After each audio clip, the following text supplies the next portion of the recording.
In today's video, I'm going to teach you how to remove a page background color in Microsoft Word. If your document has a colored background and you want to get back to a clean white page, this is a quick and reliable way to do it. Page color is a document-level setting that affects the canvas behind your text, tables, and images. It's different from things like text highlighting, shape fills, or table shading, which are applied to specific pieces of content. What we're doing here targets the background only. Start by opening your document in Word and making sure you're in the main editing view. Look toward the top of the window for the ribbon and find the Design tab. This tab controls the overall look and feel of your document, including themes, formatting effects, and, of course, page color.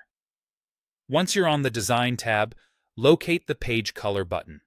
It typically sits on the right side of the ribbon. Click it to open the color panel. From that menu, choose No Color.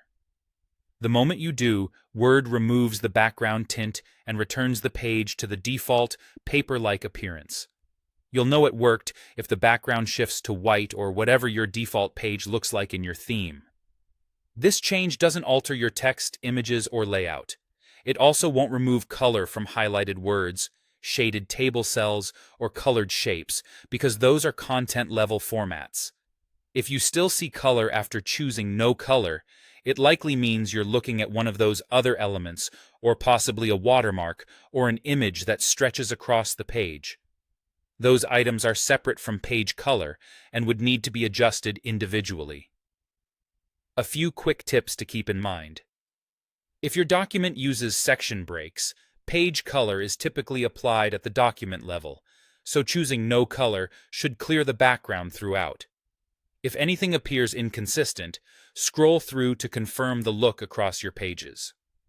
On different versions of Word, or on different operating systems, the placement of the Page Color button may vary slightly, but the name of the control and the option, No Color, remain the same. After removing the background color, save your document so the change is preserved. That's all there is to it. Go to Design, open Page Color, and select No Color to restore a clean, distraction-free background for your document.